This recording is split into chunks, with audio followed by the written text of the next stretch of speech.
Ladies and gentlemen, welcome back to a quick college football rankings update video as we enter week number 7, almost halfway through the season. I also want to talk about a crazy end of the season scenario that could happen when it pertains to the playoff.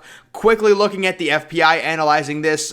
Really, Georgia right now is in a league of their own. They're at 29.1 points. Second place, Alabama is sitting at 25.0. When it comes to Alabama, being second, that doesn't surprise me at all. FPI is more analytically based, so they're not going to have these major reactions like Alabama losing to Texas A&M, unless Texas A&M absolutely destroyed Alabama. Then they would get knocked down. The fact that it was a close game, and Texas A&M right now is 19th on FPI, that's not a terrible loss for Alabama. So that's kind of why Clemson is still sitting at number 7. Especially, you look at Clemson, one of their losses is to the number 1 team in the nation.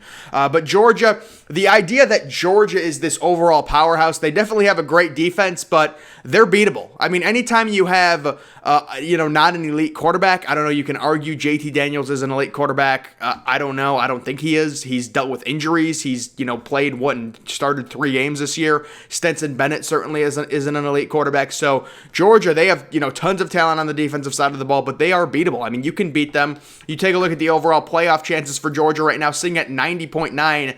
I will say there is a little fun scenario. I'll get to that in a second. I just quickly want to go through this, but Alabama sitting at number 2, doesn't surprise me. Ohio State at number 3. Ohio State's finally going to face some good teams the past few weeks. You'll take the big win, the big margin victories against Akron, against Rutgers, against Maryland.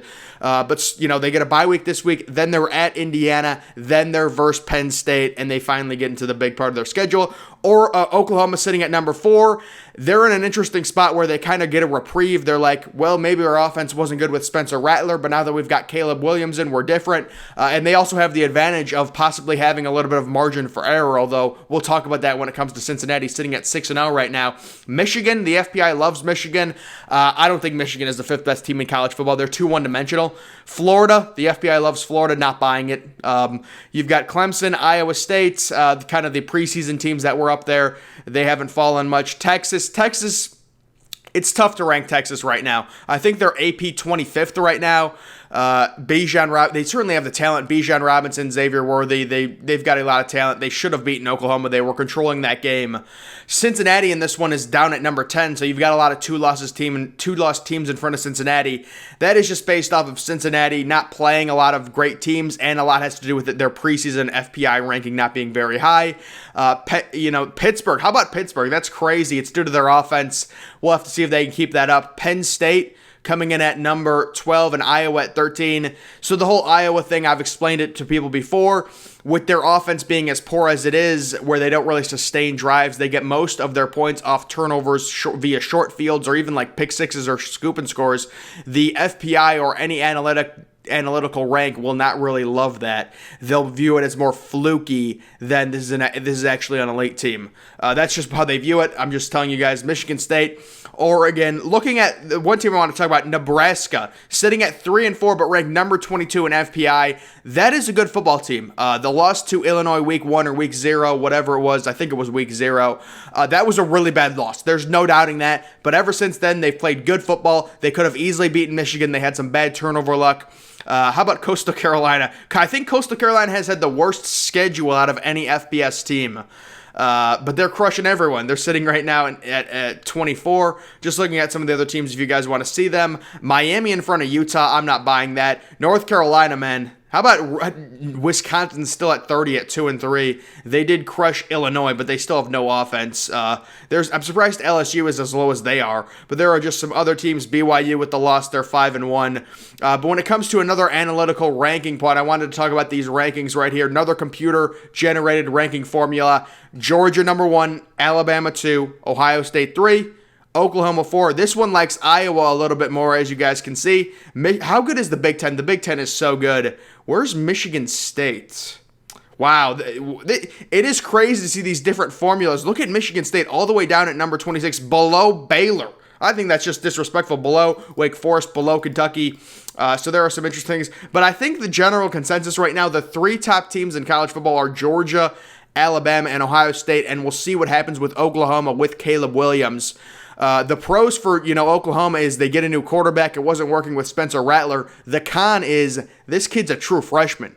And it would be, true freshmen, you can say what you want, this day and age, they get a lot of experience, whatever. True freshman quarterbacks especially, that's tough, man. That is tough. We saw it with Kyle McCord, man. He did not look ready. And the one scenario I quickly want to talk about is, let's say Georgia beats Alabama in the SEC championship game. So Alabama has 2 losses. In theory, they would be out. I'm sure there's a few people that would say, well, they could be the first 2-loss team in the playoff.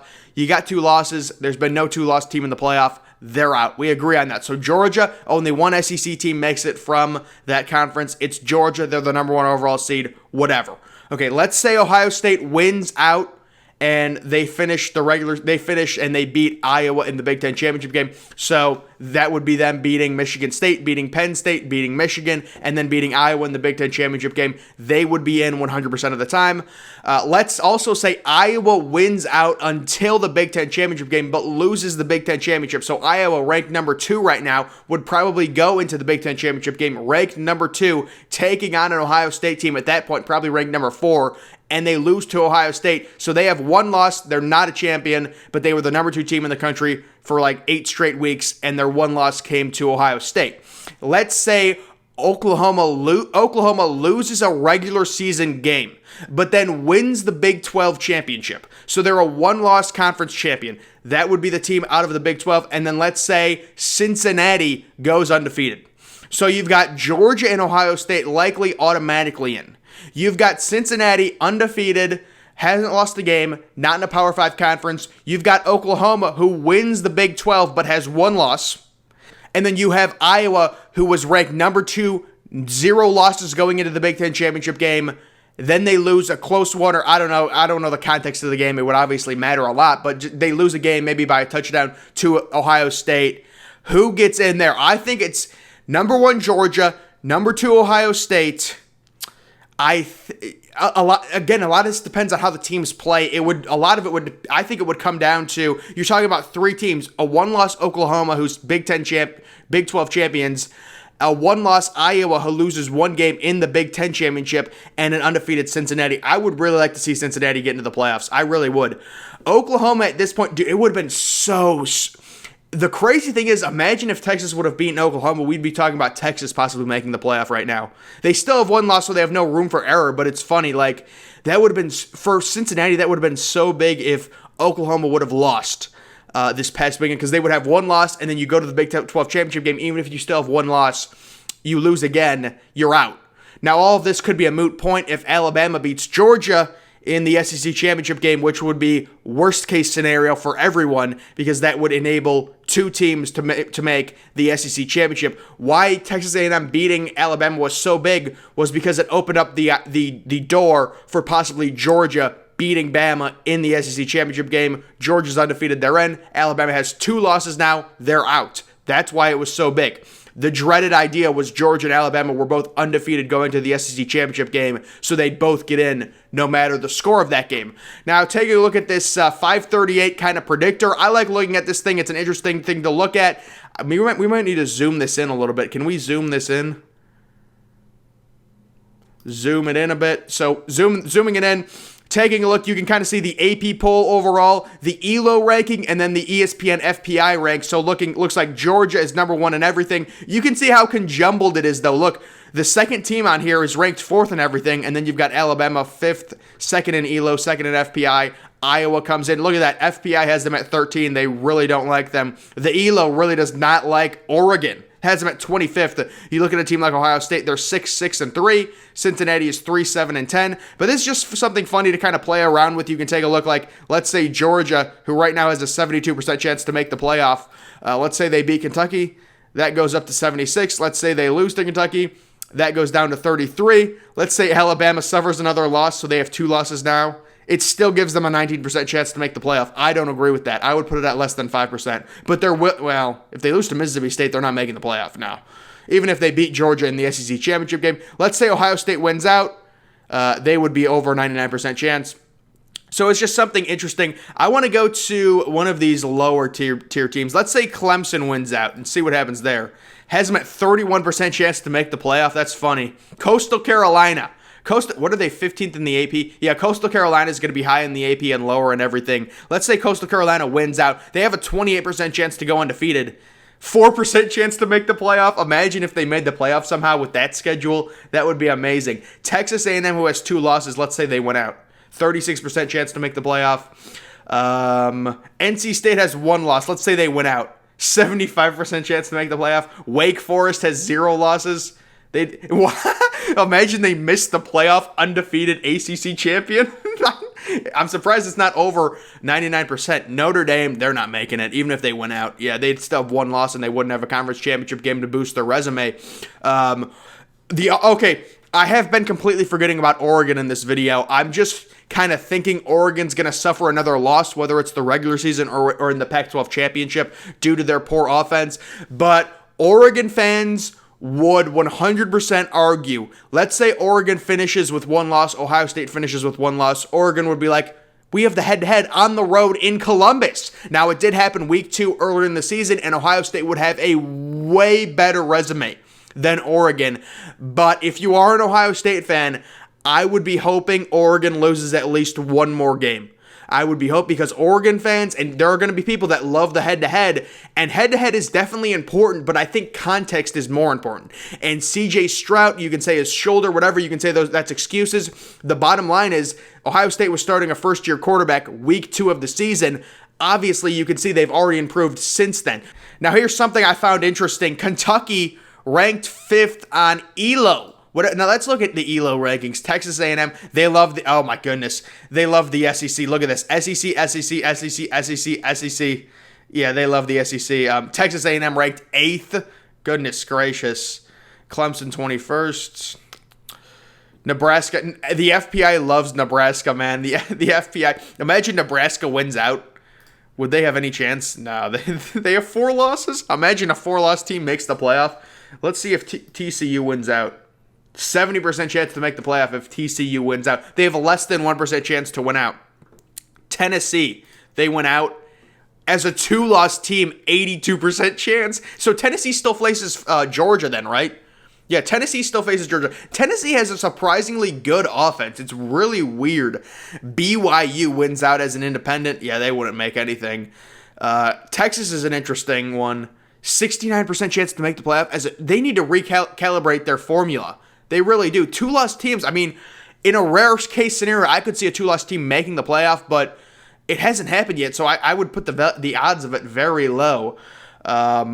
Let's see, wins national title. I mean, you're just going to get all the standard teams. Georgia, Alabama, Oklahoma. Oklahoma over Ohio State is because Ohio State already has 1 loss, so they're more of at risk to miss the playoff. If you're just judging by how good teams are, Ohio State's better than Oklahoma, I would think. We'll have to see how Oklahoma is with Caleb Williams, but the reason Oklahoma would have a higher chance of winning the national title is because even if they lose a game, they still have a better chance to make the playoff as opposed to Ohio State having no room for error, if that makes sense. I'm just trying to explain this analytically. But guys, that is going to do it for this video. Just overall looking at some rankings. And guys, there's some crazy scenarios with, that one scenario I was talking about. You've also, again, you might have to factor in Oregon. I'm kind of already counting out I'm eliminating conferences, so you can kind of eliminate conferences. You can eliminate the ACC at this point. No disrespect to Wake Forest. You can kind of eliminate the ACC. The American, obviously, with Cincinnati, we'll see what happens. They're still alive, you would say. The Big 12 with Oklahoma is still alive. The Big 10 is going to cannibalize itself, but it has like 4 teams right now that have a chance to make the playoff. No independents with BYU losing, Notre Dame losing.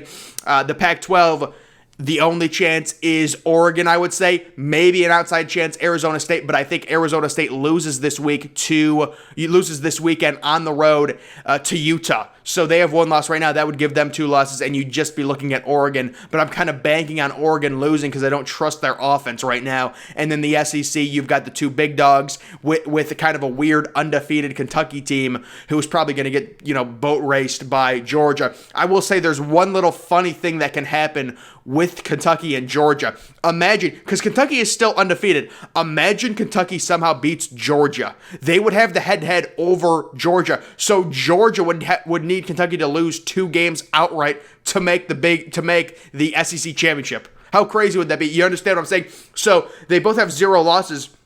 Kentucky beats Georgia. Georgia has 1 loss. Kentucky has the head-to-head. They still have 0 losses if they beat Georgia. So Georgia would need Kentucky to lose 2 games within conference, because we're only at conference play now, to make the playoff, which they probably still could lose 2 games, but Kentucky already has faced and beaten Florida. But again, that's all a moot point because Georgia's 22-point favorites, and they're probably going to destroy Kentucky at home. I believe it's a noon start time, I want to say. No. It's a 3:30 game. It's the 3:30 CBS game. I'm remembering it now, guys. But that's going to do it for this video. Make sure you're following me on Twitter. Link to that's always in the description. I'm, of course, the Depressed Ginger. Thank you for watching.